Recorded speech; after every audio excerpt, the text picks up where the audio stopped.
السلام علیکم ورحمۃ اللہ وبرکاتہ۔ وعلیکم السلام ورحمۃ اللہ مرحبا وبرکاتہ۔ بعودتکم ایھا الطلاب الکرام الی درس الحدیث من جدید، احیاکم اللہ واکرمکم اللہ وزادکم اللہ شرفا وعزا، داعین اللہ جل شأنہ ان یبارک لنا فی هذه العلوم وان یسهل علینا هذه الدروس۔ رب زدنی علما، رب اشرح لی صدری ویسر لی امری واحلل عقدۃ من لسانی یفقہوا قولی۔ عزیز طلبہ، بفضل اللہ و بعونی جل وعلا، مشکوٰۃ المصابیح کے سلسلہ دروس کا یہ ایپیسوڈ نمبر 2 آپ کے سامنے موجود ہے، اور آج کے اس سبق کے حوالے سے ہمارے زیر مطالعہ احادیث 4081 سے 4093 تک انشاءاللہ ہمارا فوکس ترجمہ پر ہوگا۔ قبل وضاحت الفاظ کی مختصر وضاحت کی جائے گی اور حدیث کی اسنادی حیثیت کی طرف بھی اشارہ ہوگا۔ آتے ہیں آج کے سبق کے حوالے سے احادیث کی نصوص کی جانب براہ راست کتاب سے۔ جیسا کہ آپ کو علم ہے یا آپ کو یاد ہوگا گزشتہ اسباق کے حوالے سے کتاب الصید والذبائح، شکار اور حلال جانوروں کے ذبح کے ذکر میں یہ ہدایات ہیں۔ آج کے درس کے حوالے سے یہ الفصل الثانی، پہلی فصل وہ مکمل ہو گئی اور دوسری فصل کا آغاز ہوا ہے آج اس حدیث سے، جو پہلی حدیث ہے 4081 عن عدی بن ابی حاتم رضی اللہ تعالیٰ عنہ۔ عدی بن حاتم رضی اللہ تعالیٰ عنہ سے یہ روایت ہے، قال، وہ کہتے ہیں، عدی بن حاتم رضی اللہ تعالیٰ عنہ سے روایت ہے، وہ کہتے ہیں، قال قلت یا رسول اللہ، میں نے کہا اللہ کے رسول صلی اللہ علیہ وسلم، ارائیتا، ذرا یہ تو بتا دیجئے، رہنمائی فرمائیے، احدنا اصاب صیدن ولیس معه سکین، کہ ہم میں سے اگر کوئی ایک شکار پا لے، پکڑ لے، ولیس معه سکین، اور اس کے پاس ذبح کرنے کے لیے چھری وغیرہ نہ ہو، ایذبح بالمروۃ وشقۃ العصا، تو کیا وہ اس جانور کو کسی پتھر یا وشقۃ العصا کسی لاٹھی کی نوک وغیرہ سے ذبح کر سکتا ہے؟ وقال، آپ نے فرمایا، امر ردما بما شئت، کہ حلال جانور جسم سے خون کو بہا دے، جاری کر دے، وذکر اسم اللہ علیہ بما شئت، جس طرح تو چاہے، جس چیز کے ساتھ تو چاہے ممکن ہو، وہ حلال جانور کے جسم سے تو امر ردما بما شئت اور بما شئت، تو خون جانور کا نکال دے، بہا دے، جاری کر دے، جس چیز سے بھی تو ذبح کر سکتا ہے یا نکال سکتا ہے، خون جاری کر سکتا ہے، وذکر اسم اللہ، اور اس پر اللہ کا نام بھی لے لے، یہ جائز ہوگا اور صحیح ہوگا۔ ابو داود اب النسائی، اس امام ابو داود اور امام نسائی نے روایت کیا ہے۔ تو یہ حدیث بعد نے اسے ضعیف قرار دیا ہے، جبکہ بعض محققین کے نزدیک یہ حدیث حسن درجہ کی ہے۔ اور حدیث میں لفظ المروہ، یہ ان الصفا والمروہ، یہ بھی دو پہاڑی پتھروں کی پہاڑیاں ہیں، تو قرآن مجید میں بھی اس کا ذکر آیا ہے، ان الصفا والمروہ من شعائر اللہ، تو مروہ کا مطلب یہاں پتھر ہے، چکماک وغیرہ پتھر۔ اور فائدہ یہ ہے اس حدیث کا کہ سوائے ہڈی یا ناخن کے، جیسا کہ پہلے تفصیل گزری ہے، آدمی کسی بھی تیز دار آلے سے، یا کو لوہے کا ہو یا لکڑی کا ہو یا پتھر کا ہو، اس سے ذبح کر سکتا ہے اگر چھری نہ ہو تو۔ آگے حدیث ہمارے پاس 4082 عن ابی العشراء عن ابیہ، ابو العشراء جو کہ اپنے باپ سے روایت کرتے ہیں، ان سے یہ روایت ہے، انہو، کہ ان کے باپ نے، قال، کہا، یا رسول اللہ، اللہ کے رسول صلی اللہ علیہ وسلم، اما تکون الزکاۃ الا فی الحلق واللبۃ، کیا جو جانور، حلال جانور کو جو ذبح کرنا ہے، کیا وہ نہیں ہے مگر اس کے حلق یا اللبہ سینے کے اوپر کی جگہ سے، کیا جو حلال جانور ہے اس کو ذبح کرنا یا ذبح کرنے کی جگہ جو ہے وہ نہیں ہے مگر حلق اس کا یعنی گردن کی شاہ رگ جو ہے وہ واللبات اور سینے کے اوپر سے، یہی دو جگہ ہیں۔ فقالا تو آپ نے فرمایا لو طعنت فی فاخذها لاجزا عنک، اگر تو نیزہ چبو دے اس کی پنڈلی میں، اس کی پنڈلی میں اگر تو نیزہ چبو دے یا نیزے کو اس میں گاڑ دے اس کی پنڈلی میں، لاجزا عنک تو وہ ایسا کرنا بھی یہ کافی ہوگا اس کے ذبح کرنے کے حوالے سے۔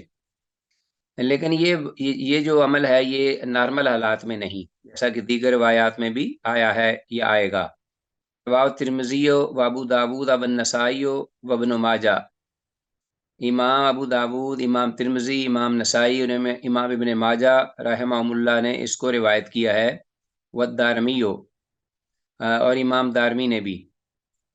وقال ابو داود اور امام ابو داود رحمہ اللہ کہتے ہیں ھذا زکوٰۃ المتردیہ، متردیہ، یہ جو حدیث میں ذکر ہوا ہے اس طرح کا نیزے کے ساتھ چبو کر یا نیزہ مار کر ذبح کرنا یا خون نکالنا، یہ اس جانور کے بارے میں ہے ھذا زکوٰۃ المتردیہ، کہ جو گر جائے، جو جانور گر پڑے اور اٹھ نہ سکے اور نہ ہی وہ اسے نکالا جا سکے، اس کے لیے ہے۔ وقال ترمذی اور امام ترمذی نے بھی یہ کہا ہے ھذا فی الضرورۃ، کہ یہ ضرورت کی مواقع پر یا موقع پر یہ عمل جو ہے وہ جائز ہے، نارمل حالات میں نہیں۔ آپ کے سامنے آپ وہ ذبح کر بھی سکتے ہوں اور چھری بھی ہو تو آپ اس کو نیزہ ماریں، یہ ٹھیک نہیں، جائز نہیں۔ تو اس حدیث کی سند ضعیف ہے، جیسا کہ ابو الشراء کی حدیث میں اس کے نام میں اور اس کے اپنے باپ سے سماع کے بارے میں معاملہ جو ہے مشکوک ہے، یعنی ان دونوں یعنی باپ اور بیٹے یعنی جو راوی ہیں ابو الشراء جو اپنے باپ سے، ابو الشراء اپنے باپ سے جو روایت کرتے ہیں، یہ دونوں باپ اور بیٹا، ان کے ناموں کے بارے میں شک ہے، ٹھیک ہے، اور قابل تحقیق ہیں، اور ان میں نظر ہے، جیسا کہ امام بخاری رحمہ اللہ کا کہنا ہے۔ حدیث میں مذکور لفظ اللبہ، تو یہ فی الحلق واللبہ، اللبہ اس کو انڈر لائن کیجئے، اس کا معنی ہے جانور کے سینے کا اوپر والا حصہ، بالائی حصہ جو گردن کے ساتھ ہے۔ تو اس بارے میں تفصیل بھی گزر چکی ہے، اور یہ وحشی اور بے قابو جانور کے لیے بھی یہ عمل درست ہے، یا کوئی جانور کنویں وغیرہ میں گر پڑے اور اسے حلال کرنا ممکن نہ رہے، جیسا کہ امام ترمذی اور دیگر اہل علم کا کہنا ہے۔ ٹھیک ہے جی، یہ بات ہم نے ذکر کر دی ہے۔ اچھا جی، آگے ہمارے پاس حدیث اس کے بعد وعن عدی بن حاتم، عدی بن حاتم رضی اللہ تعالیٰ عنہ سے یہ روایت ہے ان النبی صلی اللہ علیہ وسلم قال، اللہ کے نبی صلی اللہ علیہ وسلم نے ارشاد فرمایا ما علمت من کلب او بازن، کہ جو بھی تو نے کسی کتے یا کسی باز جو عقاب یا کوئی شکرہ وغیرہ جو کہ لوگ شکار کے لیے استعمال کرتے ہیں، جی وہ سدایا ہوا، یا جس کو تو سدا لے، جس کو تو تعلیم دے دے، پریکٹس کرا لے، ما علمت من کلب او بازن، ویسے تو یہ دونوں جو ہے حرام ہے، لیکن پرندوں میں سے باز اور درندوں میں سے کتا دونوں حرام ہے، لیکن تو سکھلا لے، جو بھی جس کو بھی تو تعلیم دے دے، خواہ وہ من کلب کتے سے ہو او بازن یا باز وغیرہ سے، ثم ارسلتا ہو پھر تو اس کو چھوڑے شکار کی جانب، وذکرت اسم اللہ اور تو اللہ کا نام بھی اس پر ذکر کرے، فکل مما امسک علیک، تو وہ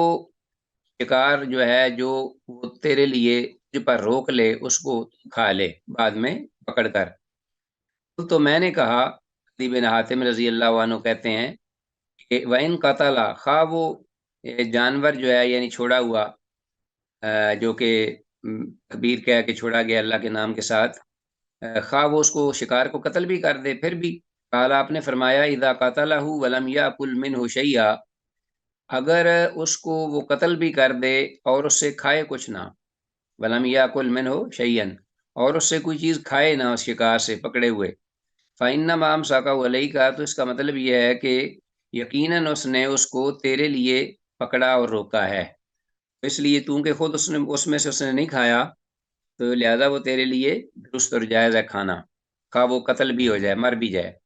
باقی جہاں تک معاملہ تکبیر کا، تو وہ آپ نے بسم اللہ پڑھ کے اس کو چھوڑا تھا۔ رواہ ابو داود، ایسے امام ابو داود نے روایت کیا ہے۔ حدیث کی سند تو ضعیف ہے، اس لیے کہ سند میں مجالت نامی راوی ضعیف ہے۔ ہاں جی، باقی یہ ہے کہ جیسا کہ دیگر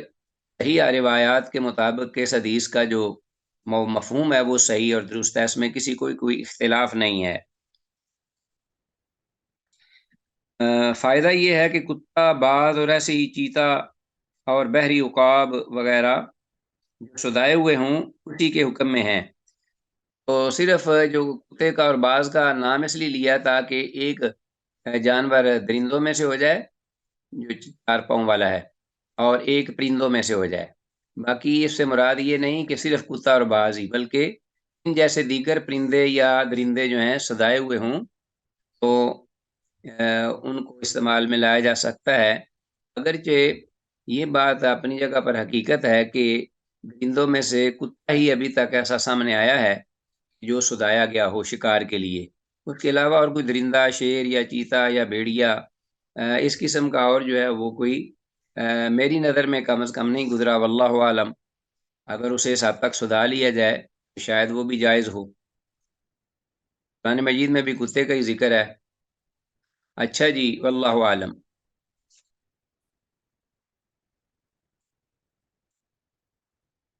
آگے ہے وعن ہو عدی بن حاتم رضی اللہ تعالیٰ عنہ سے ہی یہ روایت مروی ہے، قال، وہ کہتے ہیں، قل، تو میں نے کہا، یا رسول اللہ، اللہ کے رسول صلی اللہ علیہ وسلم، ارمی السعیدہ، کہ میں شکار کو ٹارگٹ کر کے یعنی نشانہ لے کر تیر مارتا ہوں،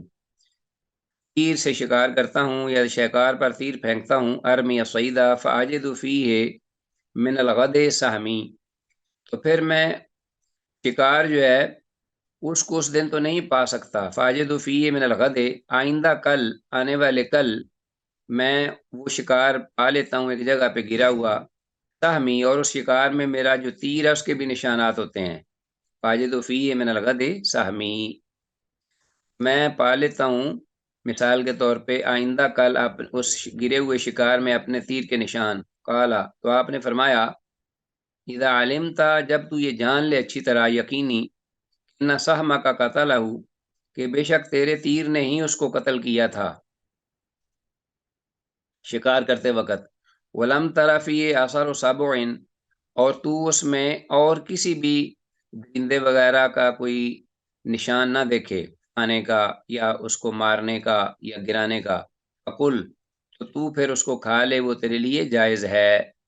رواہ ابو داود، ایسے امام ابو داود نے روایت کیا ہے۔ تو اس حدیث کی سند صحیح ہے، ٹھیک ہے جی۔ تو من جملہ فوائد میں سے یہ ہے کہ اگر گمان غالب ہے کہ وہ اسی تیر کے صدمہ سے یا تیر کی وجہ سے ہی مرا ہے، اس پر تو نے تکبیر کہہ کے یا بسم اللہ، اللہ کا نام ذکر کر کے چھوڑا تھا تیر، اور اس کو لگا تھا اور وہ گر گیا تھا، تو اگر دوسرے دن آپ کو معلوم ہوا کہ وہ تیرے ہی تیر سے گرا اور مرا، تو اگر وہ پانی میں نہیں، خشکی پر ہی ہے، تو پھر تو اس کو کھا لے۔ ہاں، کیونکہ پانی میں اگر تو اس کو پائے گا کہ پانی میں گرا ہوا ہے، خواہ وہ تیرے تیر کا نشان بھی اس میں لگ جائے، لگا ہوا نظر آ جائے، اور تجھے یقین بھی ہو جائے کہ وہ تیرے ہی تیر سے مرا ہے۔ مثال کے طور پر آج کوئی بندوق لگاتا ہے، چلاتا ہے شکار پر، بہت سارے پرندے بیٹھے ہوتے ہیں ایک درخت پر، تو بسا اوقات ایک بندوق کے فائر سے کئی پرندے جو ہیں وہ شکار ہو جاتے ہیں، کئی گر جاتے ہیں، کئی بھاگ جاتے ہیں، کئی اڑ جاتے ہیں، کہیں ادھر ادھر زخمی ہو کر چھپ جاتے ہیں، تو کئی فوری طور پر پکڑے جاتے ہیں۔ تو بعض اوقات شکاری کو پتہ نہیں چلتا، تو آئندہ کل جب وہ دیکھتا ہے کہ ایک وہی پرندہ جو ہے وہ کہیں گرا پڑا ہے، اگر تو وہ خشکی پر ہے، پانی میں نہیں، پھر وہ یقینی وہ اسی کا ہی ہوگا، اگر اس میں کوئی اور کسی درندے کا اس کو مارنے کا شکار کرنے کا نشان نہ ہو۔ تو اس کو کھا لے، آئندہ کل بھی کھا سکتا ہے اگر وہ خراب نہیں ہوا۔ لیکن اگر پانی میں ہے تو ممکن ہے کہ پانی کی وجہ سے ڈوب کر مرا ہو، اس کے شکار کی وجہ سے اس کی ہلاکت، اس کے شکار یعنی تیر یا اس کی بندوق کی گولی جو ہے وہ نہ ہو۔ تو بات کلیئر ہے۔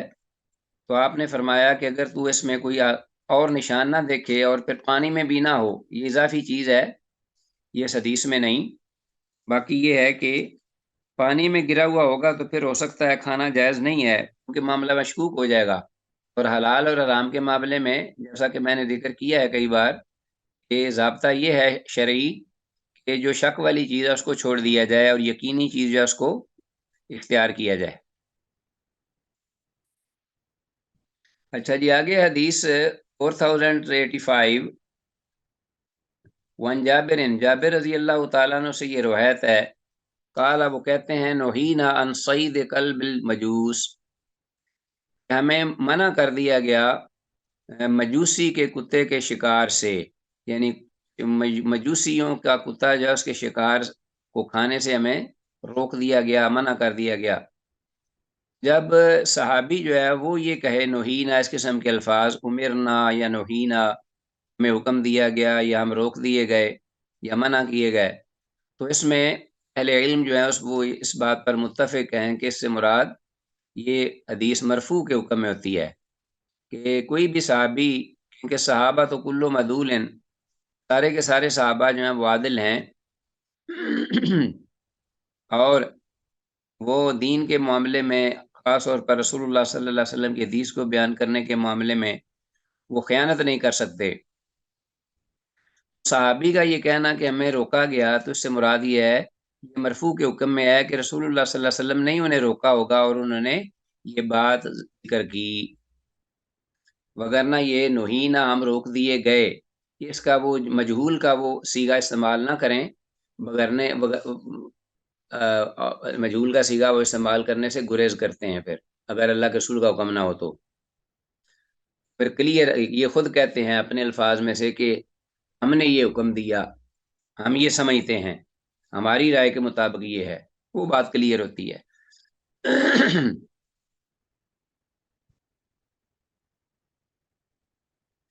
ہاں جی، تو معلوم ہوا کہ یہ حدیث 4085 جابر رضی اللہ عنہ کی مجوسیوں کے کتے کے شکار کو کھانے سے روک دیا گیا، ٹھیک ہے۔ حدیث کی سند تو ضعیف ہے، حدیث کی سند جو ہے وہ ضعیف ہے، صحیح نہیں، یہ جابر رضی اللہ عنہ والی حدیث، اس لیے کہ سند میں حجاج بن ارطاط ضعیف اور مدلس موجود ہے، اور حدیث میں اور بھی مزید علتیں موجود ہیں اس کے ضعف کی وجہ سبب۔ باقی جہاں تک اس کے اندر جو ذکر ہوا ہے تو وہ تقریباً ٹھیک ہے، درست ہے، اس لیے کہ مجوسی کا کتا اگر شکار کرتا ہے تو پھر جائز نہیں ہے۔ ہاں، اگر مسلمان کسی مجوسی کا کتا لے کر، کسی مجوسی کا پالا ہوا کتا لے کر، اگر خود وہ یا باز، کسی مجوسی کا باز لے کر جو اس نے پالا ہوا ہو، تو خود بسم اللہ، اللہ کا نام ذکر کر کے اس باز یا کتے کو چھوڑتا ہے شکار پر، تو وہ لے آتا ہے شکار کو، تو وہ مسلمانوں کے لیے درست ہوگا۔ ٹھیک ہو گیا جی؟ مطلب یہ ہے کہ اس حدیث سے مراد یہ ہے کہ ہم روک دیے گئے مجوسیوں کے کتے کے شکار سے، اس کا مطلب یہ نہیں مسلمان جو ہے وہ اگر کتا چھوڑتا ہے وہی لے کر اور ذکر کر کے پھر بھی وہ جائز نہیں، صرف اس صورت میں کہ مجوسی نے کتا چھوڑا یا مجوسی نے بھی نہیں کتا چھوڑا، کتا از خود جو ہے وہ شکار کو دے کر بھاگا، چل پڑا شکار پر، اس کو پکڑ لیا اور اس نے کچھ کھایا بھی نہیں اس میں سے، ظاہر اس پر اللہ کا نام نہیں لیا گیا چھوڑتے ہوئے۔ اور اسی طرح اگر مجوسی نے چھوڑا واقعتاً حقیقتاً تو اس نے بھی اللہ کا نام نہیں لیا، اگر لیا بھی ہے تو مجوسی کیونکہ صاحب ایمان نہیں، اس لیے اس کا جو نام لیا گیا ہونا ہے وہ اہل کتاب سے ہٹ کر مجوسی کی بات وہ درست اور صحیح نہیں ہے۔ اہل کتاب کا کھانا پینا، مجوسی کا کھانا پینا یا اس کا ذبیحہ جائز نہیں، جبکہ اہل کتاب کا جائز ہے۔ تو مجوسی جو ہے انتہا درجے کا بت پرست ہے، آگ کا پجاری، سورج کا پجاری، تو اس کا کتا یا بعض مسلمان اگر لے لے اور لے کر خود چھوڑے ذکر کر کے تو پھر جائز ہے۔ یہ بالکل ایسے ہی ہے جیسے کوئی مسلمان کسی مجوسی کی چھری لے کر کسی کو خود ذبح کرے، کسی ذبیحہ جانور کو، یا اس کے تیر کمان سے اس کا تیر لے لے، بدلا دینا مجھے تیر، میں نے شکار کرنے جانا ہے، تو وہ بھی ٹھیک ہے، یہ اسی طرح ہی ہے۔ آگے آتے ہیں، نیکسٹ حدیث ہے 4086، وان ابی ثعلبۃ الخشنی رضی اللہ عنہ، ابو ثعلبہ الخشنی رضی اللہ تعالیٰ عنہ سے یہ روایت ہے، قالا وہ کہتے ہیں، قلت یا رسول اللہ، میں نے کہا اللہ کے رسول صلی اللہ علیہ وسلم، انا اہل سفر، بے شک ہم سفر میں ہوتے ہیں، ہم لوگ زیادہ تر مسافر ہیں، مسافر لوگ ہیں، سفر پہ ہوتے ہیں، نمر بالیہود والنصارى والمجوس، تو ہمارا گزر ہوتا ہے یہودیوں، عیسائیوں اور مجوسیوں کے پاس سے، فلا نجد غیر آنیتہم، تو ہم کھاتے پیتے وقت راستے میں، سفر کی حالت میں، ان کے برتنوں کے سوا ہم کوئی اور برتن نہیں پاتے، یعنی ہمیں کوئی اور برتن نہیں ملتا ان کے برتنوں کے علاوہ۔ قال، آپ نے فرمایا، علم تجدوا غیرہا، اگر تم ان کے برتنوں کے علاوہ کوئی اور برتن نہ پاؤ یا پا سکو، حاصل کر سکو سفر میں، فاغسلوها، تو تم اس کو دھو لیا کرو، بالماء، پانی سے، ثم کلوا فیہا واشربوا، پھر تم اس میں کھا بھی سکتے ہو اور پی بھی سکتے ہو، اس میں پھر کھاؤ بھی اور پیو بھی۔ روایت ترمذی سے، امام ترمذی نے روایت کیا ہے، اور یہ حدیث جو ہے یہ، ہاں جی، ابو ثعلبہ الخشنی رضی اللہ عنہ سے جو مروی ہے، امام ترمذی کی روایت کرتا، یہ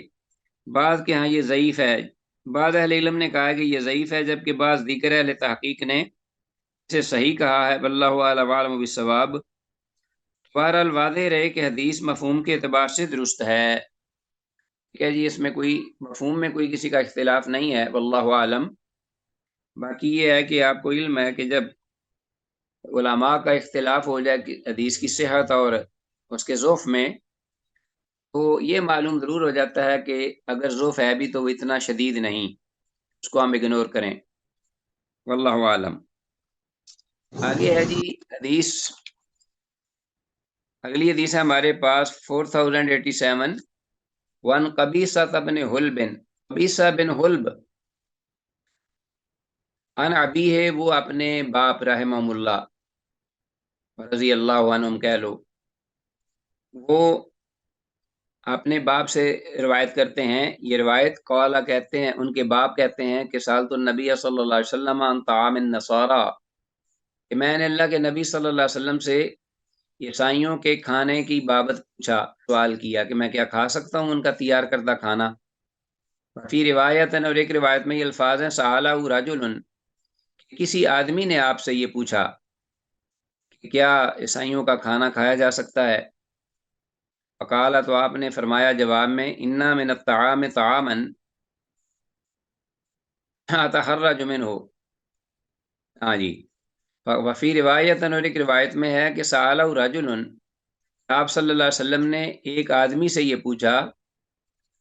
فقال، تو کہنے لگا، انا من الطعام طعاما، کہ کھانوں میں سے ایک ایسا کھانا ہے، انا من الطعام طعاما اتحرج منہ، کہ میں اس کھانے سے حرج محسوس کرتا ہوں، تنگی محسوس کرتا ہوں، یعنی میں کھا نہیں پاتا اس کو۔ فقال، تو آپ نے فرمایا، مراد عیسائیوں کا کھانا تھا، آپ نے فرمایا، لا یتخلجن فی صدرک شیء،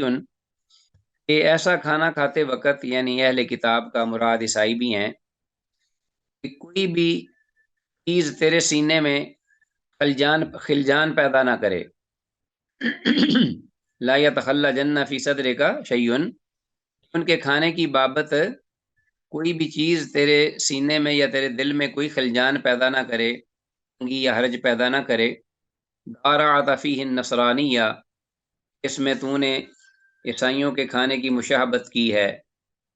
ہاں جی، دارعت فیہ النصرانیۃ، کیا عیسائیوں کا کھانا ہو یا عیسائیوں جیسا، یعنی یہودی وغیرہ ہوں یا اہل کتاب، تو ان جیسا بھی کھانا جو ہے وہ کھاتے وقت تیرے دل میں کوئی چیز حرج محسوس نہ کرے، تنگی محسوس نہ کرے، ٹھیک ہے جی۔ رواه ترمذی و ابو داود، سے امام ترمذی اور امام ابو داود نے اس حدیث کو روایت کیا ہے۔ یہ حدیث 4087 سند کے اعتبار سے حسن ہے، یعنی صحیح حدیث ہے۔ اور لا يتخلى جنہ فی صدرک شیء دارعت فیہ النصرانیۃ یا دارعت فیہ النصرانیۃ، دونوں طرح جائز ہے پڑھنا۔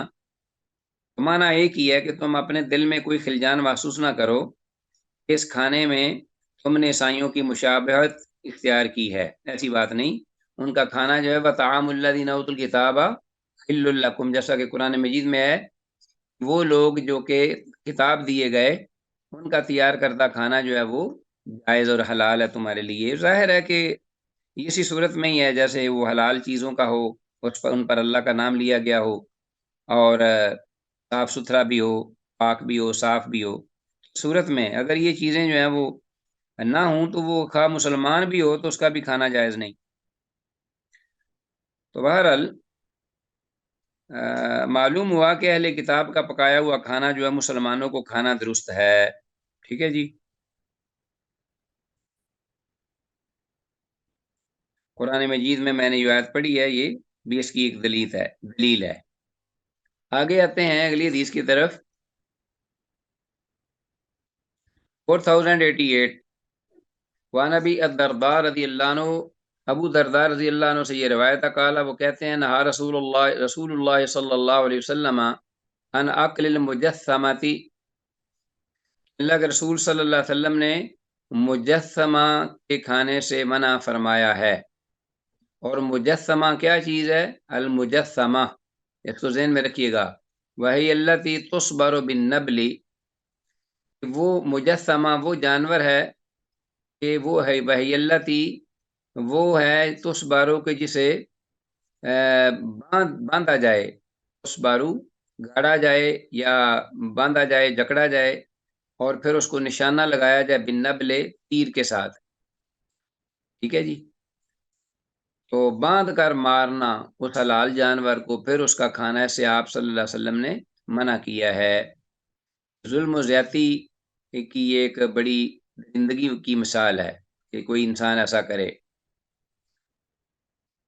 اللہ اکبر۔ اور نبل جو ہے وہ تیر، یعنی دور سے نشانہ لے کر اس کو مارے، بغیر کسی وجہ کے اور بغیر کسی ضرورت کے، نارمل حالات میں اس کو باندھے اور باندھ کر نشانہ لے کر اس کو مارے، اور پھر اس پر چھوڑے اپنا، خواب و ذکر بھی کرے اللہ کا، تو پھر بھی جائز نہیں، اس لیے کہ وہ اس کو ذبح کر سکتا ہے۔ شرعی اعتبار سے نارمل حالات میں وہ چھری سے ذبح کرے، اس کو لٹا کر اور قبلہ رخ کر کے۔ اچھا جی، 4088 حدیث ہے، یہ حدیث حسن ہے، یعنی صحت کے اعتبار سے صحیح ہے، حسن ہے۔ اور حدیث میں لفظ المجسمہ، یہ وہ آپ نے پڑھ ہی لیا ہے، وہ جانور جسے باندھ کر تیر مارے جائیں اور پھر اسے کھول کر اس کا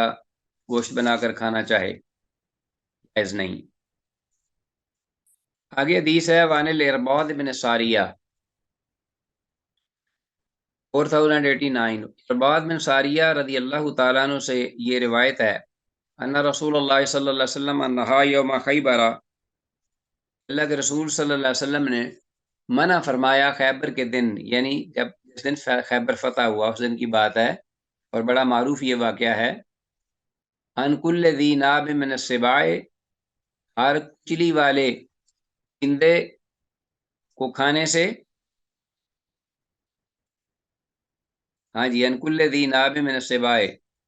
ہر کچلی والے درندے کو ذبح کر کے کھانے سے آپ نے منع فرمایا۔ وان کل ذی مخلب من الطیر، اور ہر پنجے سے شکار کرنے والے پرندے کے کھانے سے، ایسا پرندہ جو اپنے پنجے سے شکار کر کے کھاتا ہے، اس کو بھی کھانے سے منع فرمایا، یہ بھی حرام ہے۔ وان لحوم الحمر الاہلیتی، اور گھریلو گدھوں کے کھانے سے بھی آپ نے روکا، منع فرمایا۔ وان المجسمتی، اور مجسمہ جانور یعنی جسے باندھ کر تیر مارے جائیں، وہ بھی ذکر ہوا ہے پہلی حدیث میں۔ اس کا گوشت کھانے سے بھی منع فرمایا۔ وان الخلیصۃ، اور خلیصہ سے بھی آپ صلی اللہ علیہ وسلم نے منع فرمایا۔ ہاں جی، خلیصہ کیا چیز ہے؟ وان الخلیصہ، خلیصہ یہ ہے کہ آدمی دیکھ رہا ہے کہ کوئی درندہ ہے، بھیڑیا یا کوئی شیر یا چیتا یا ریچھ یا کتا، وہ ایک شکار کے پیچھے لگا ہوا ہے۔ تو اب اس بندے نے دیکھ لیا، اس درندے نے اس کو شکار کو پکڑ لیا اور پکڑ کر اس کو روک لیا، زخمی کیا، اور یہ بھی وہاں پہنچ گیا آدمی فائدہ اٹھانے کے لیے، میں اس درندے سے وہ شکار چھین لوں اور خود حاصل کر کے اس کو پکا کر کھا لوں۔ تو اب اس شخص کے پہنچنے پر اس کے ہاتھوں میں ہی وہ جو شکار ہے وہ مر جاتا ہے، تو وہ اس کے لیے ناجائز ہے، اس لیے کہ ایک تو اس نے اس کو تکبیر نہیں کہی، نہ اس کو ذبح کر سکا،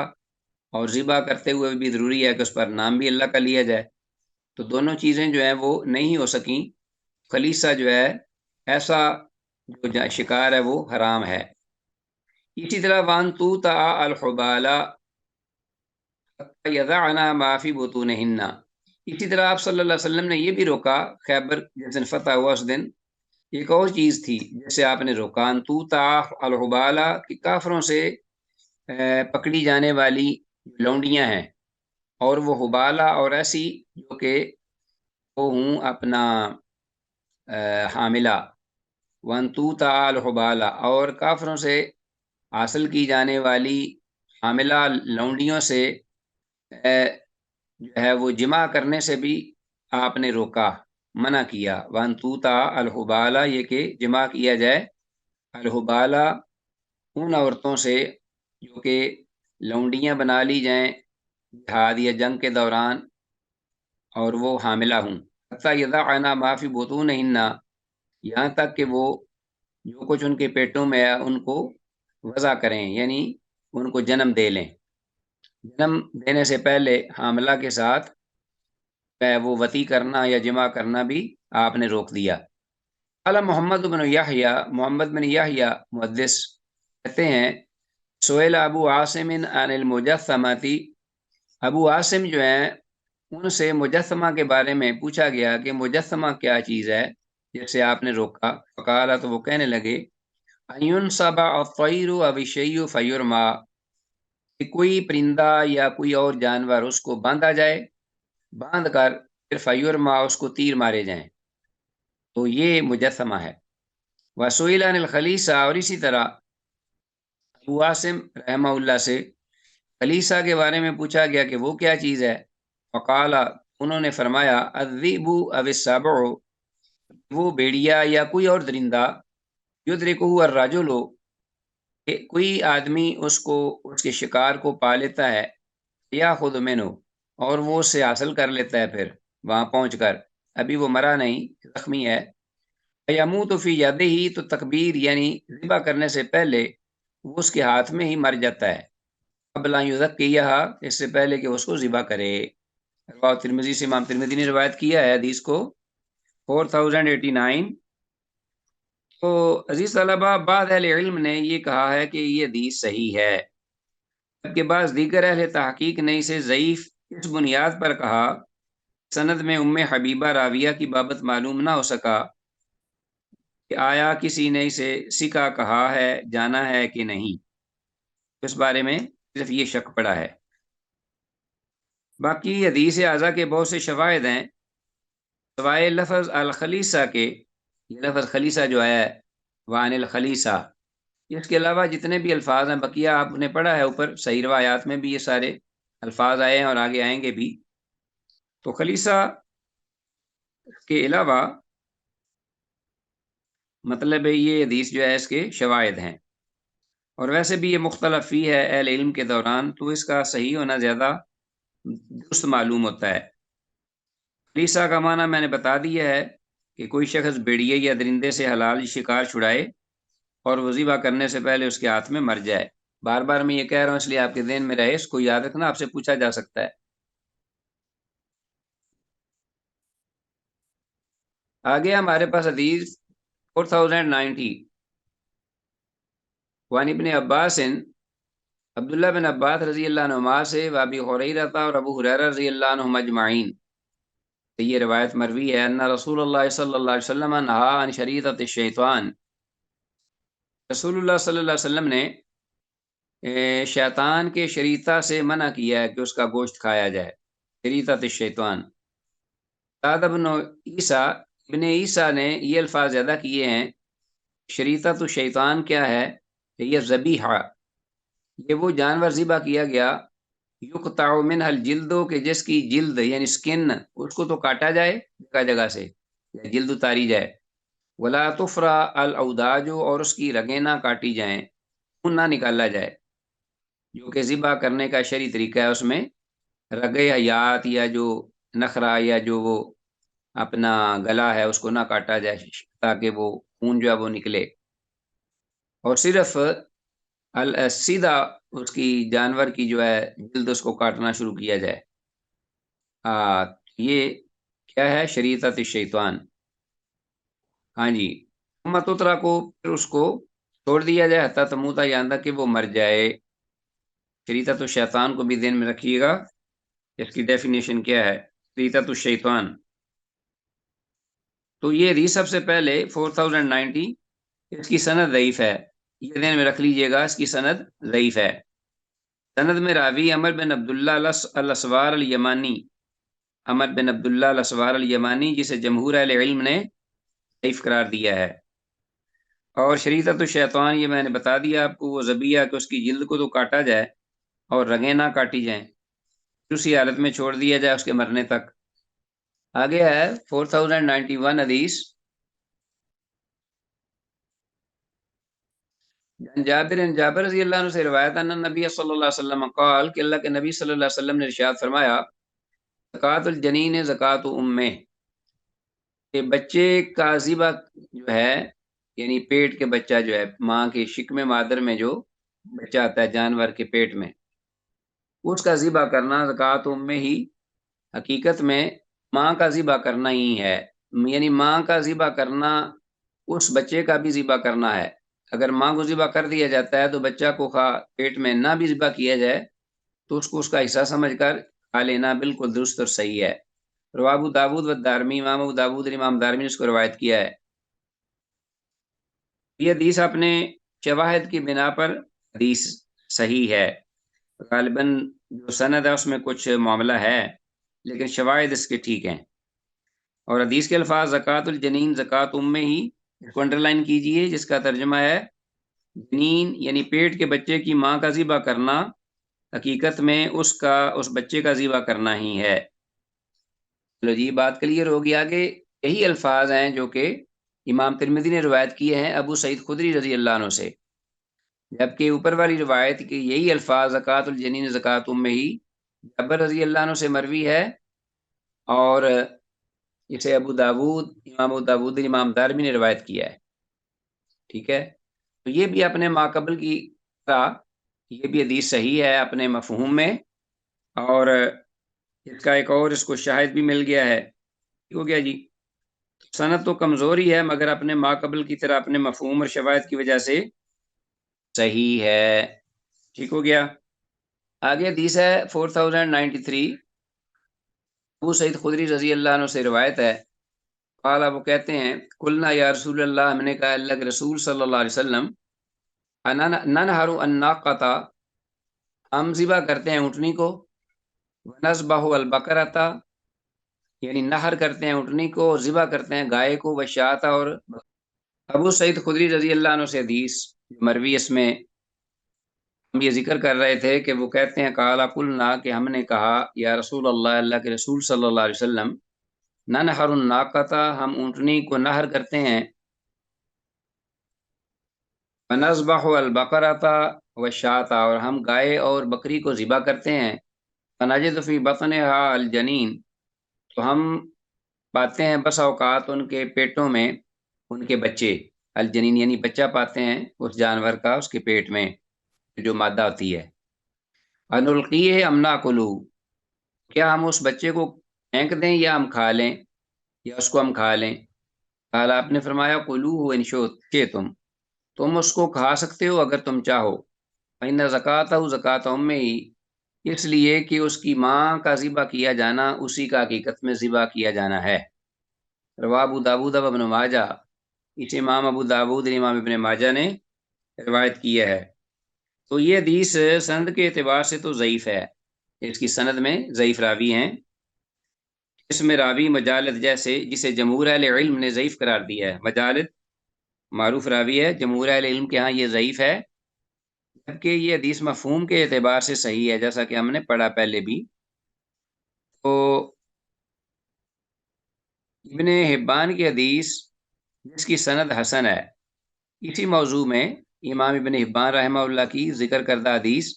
الموارد میں اس کی سند حسن ہے، یہ صحیح ہے، اس کا بھی یہی مفہوم ہے جو اس سے ہمیں مستغنی کر دیتی ہے اس ضعیف حدیث کو سے، گویا کہ معلوم ہوا کہ مفہوم بہتر صحیح ہے چاہے کہ حدیث ضعیف ہی ہو، واللہ عالم۔ اور جمہور اہل علم اور علماء اہل حدیث کا مسلک اسی حدیث کے مطابق ہے، اور اگر صحیح حدیث اس کی حلت میں وارد نہ بھی ہوتی تو پھر بھی قیاس کی روح سے یہ حلال ہوتا، کیونکہ جیسا کہ او حلت لنا میتتان و دمان، میری امت کے لیے دو مردار حلال کیے گئے ہیں اور دو خون۔ تو المیتتان الکبد و الطحال، جگر اور تیلی، اور تو انا المیتتان جو ہیں یہ ہیں الحوت والجراد، مچھلی اور مکڑی۔ میتتان مچھلی مردہ بھی ہو اور مکڑی بھی مردہ ہو اس کے لیے ذبح نہیں ہے، اگر وہ خراب نہیں ہوئے ان کو کھایا جا سکتا پکڑ کر۔ اسی طرح و دمان اور دو خون جو ہیں وہ حلال ہے میری امت کے لیے، القابض و الطحال، ایک جگر اور ایک تیلی۔ تو یہ تو اس سے پھر جو جنین ہے ان کی نسبت پھر بہتر حالت میں ہوتا ہے جنین، اور اس میں گوشت بھی ہوتا ہے اور یہ بچہ بھی ہوتا ہے باقاعدہ، تو جگر اور تیلی کی نسبت یا خون جو جمے ہوئے ہیں ان کی نسبت تو یہ بہرحال بہتر ہے۔ تو قیاس کی روح سے بھی یہ جائز ہے، جبکہ صحیح حدیث بھی اس میں جس کا میں نے ابھی حوالہ دیا ہے امام ابن حبان حوالے سے۔ ہاں جی، کلیئر ہو گیا معاملہ؟ اچھا، السلام علیکم ورحمۃ اللہ وبرکاتہ۔ جی وعلیکم السلام۔ استاد محترم، آپ نے مکڑی کہا ہے؟ ہاں جی، مکڑی، وہ یہ جو گھروں میں الحوت مکڑیاں ہوتی والجراد، الحوت والجراد، یہ آگے آئے گا آپ کو، آپ نے یہ کھائی، آگے بھی ذکر آئے گا۔ تو مکڑی جو ہے یہ بڑی فائدہ مند ہے، بہت ہی اس کا لذیذ ہوتی ہے یہ، بس اس کو ذرا صاف کر کے نا، تھوڑا سا اس کی وہ ٹانگیں اور پر وغیرہ اس کو صفائی کر کے مچھلی کی طرح اس کو جناب تل کے کھائیں آپ، تو کیا بات ہے، بڑے بڑے جو امراض ہیں ان کے لیے بڑی، خاص طور پر یہ جو ان کو دمے کی شکایت اور اس طرح کی ہوتی ہے اس کے لیے بڑی مفید ہے، یا جو لوگ کمزور ہوتے ہیں جسمانی اعتبار سے۔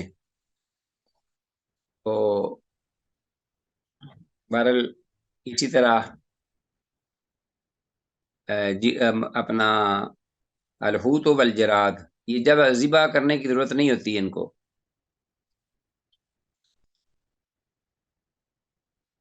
آگے ہمارے پاس حدیث نیکسٹ 4094، یہ ہو گئی ہے نہیں ابھی آنی ہے ابھی۔ عبداللہ بن عمر بن عاص رضی اللہ تعالی عنہما سے،